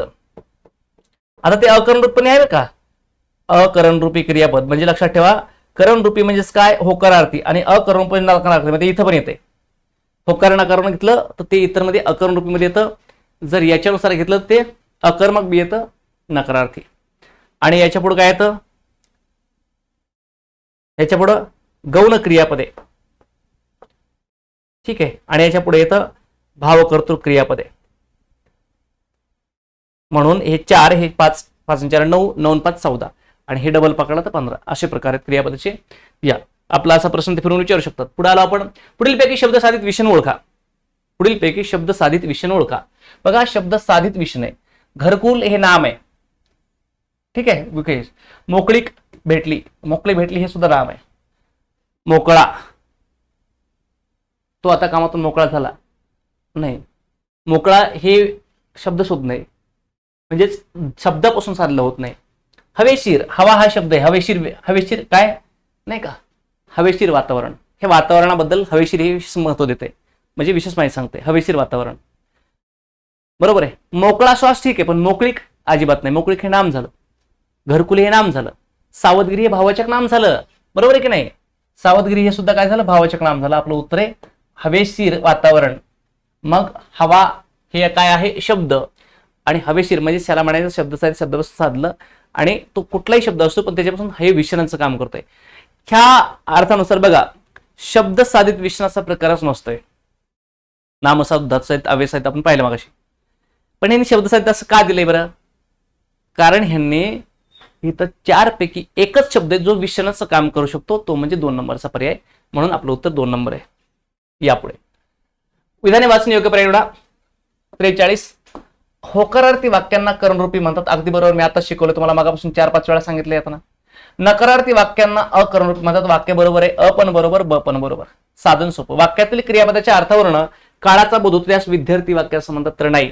वाक्यातून क्रियापदाच्या अर्थावरून काळाचा बोध होत असेल तर त्याला काय म्हणतात तर विधानार्थी वाक्य किंवा स्वार्थी वाक्य. विधानार्थी पण होतं अर्थानुसार आणि स्वार्थी पण होतं. स्वार्थी फक्त स्वतःचा अर्थ व्यक्त करणारा, फक्त काळाचा बोध होतो. क्रियापदाच्या अर्थावरून स्वार्थी आणि वाक्यांच्या अर्थावरून विधानार्थी, दोन्हीचा अर्थ एकच. म्हणजेच आपला अ आणि ब बरोबर आहे, क चूक आहे. ठीक आहे. हे कळलं असेल आणि हे आपल्या रेग्युलर वापरात रेग्युलर वेळेला खूप वेळा घेतले मी याला. बघा वाक्याचे अर्थानुसार प्रकार व त्याचे उदाहरण जोडा. स्वार्थी वाक्य कसं असतात, जे बोललंय तोच अर्थ. तुम्ही अभ्यास करावा. वा वी आलं विद्यार्थी हे क्रियापद आहे, सोडून द्यायला. कुठे विद्यार्थी इथं लगेच इलिमिनेशन. क ला एक कुठे इथं, खालचे 2 ऑप्शन गेले आपले. बरं मुले अभ्यास करतात, मुले अभ्यास करतात, ह्यातून काय कळलं तुम्हाला, काहीच नाही. जे बोललात तेच अर्थ आहे म्हणजे त्याला म्हणायचं स्वार्थी वाक्य. मुलांना सर्वजण आगे तुम्हाला जरा उठा, सर्वजण आगे तुम्हाला आदेश दिलाय, आज्ञार्थी वाक्य. आज्ञार्थी मध्ये आदेश आहे, कमांड. आशीर्वाद, विनंती, उपदेश, प्रार्थना हे सगळ्या प्रकार त्याच्यामध्ये असतात. आणि संकेतार्थी मध्ये जर तर पाहिजे आपल्याला. आमंत्रण आले तर मी येईल. बघा हे वाक्य, हे उदाहरण घेतलं मी बॅच मध्ये. ड ला 4 असणारा ऑप्शन कोणता आहे आपला, हे एकच आहे. चला 1 नंबरचा पर्याय 44. हे सगळे वाक्य ही वाक्य आपण बॅच मध्ये सुद्धा शिकवले आहेत. ठीक आहे. हे शिकवलंच आहे. वाक्य कोणतेही येऊ देत, आपण ह्याला कंटेंट आपण शिकवायला प्रॉपरली कसं ओळखायचं. वाक्य कोणतेही येऊ दे पण रिपीट वाक्यच आहेत हे महत्वाचं आहे. आणि हा पुढचा प्रश्न आहे की विरुद्धार्थ शब्दाची चुकीची जोडी ओळखा. भाविक बुद्धिप्रामाण्यवादी बरोबर आहे. दिव्य, पार्थिव, खेद, मोद, भ्रष्टाचार, खाबुगिरी. आता विरुद्धार्थ शब्दांची चुकीची जोडी ओळखायला सांगितली पण याच्यामध्ये जोडी एकच आहे जी योग्य आहे. याला आपण थोडंसं याच्यामध्ये ठेवूयात. ठीक आहे. प्रश्नाला याच फॉर्मॅटमध्ये म्हणजे कॅन्सलच्या फॉर्मॅटमध्ये ठेवतो मी माझ्या याच्यानुसार. आता आपण हे 45 प्रश्नांचं पाहिलं. आपण उत्तराचे प्रश्न म्हणणार नाही, आपण फक्त ग्रामर आहे ते विश्लेषित केलं शॉर्टकटमध्ये आणि अगदी व्यवस्थित. या सेशनला आपण थांबूयात. तत्पूर्वी सांगू इच्छितो की आपल्या या प्लॅटफॉर्मवर सर्व प्रकारचे एमपीएससीचे कोर्सेस अवेलेबल केलेले आहेत आणि आपण इथून पुढे पूर्णपणे एमपीएससीच्या पॅटर्ननुसार एमपीएससीचा कार्यक्रम इथं राबवणार आहोत. त्यामुळं तुम्ही हा व्हिडिओ नक्कीच मित्रांना शेअर करा, व्हिडिओला लाईक करा, चॅनलला सबस्क्राईब करा आणि पुन्हा भेटू नेक्स्ट लेक्चरमध्ये. जय हिंद, जय महाराष्ट्र.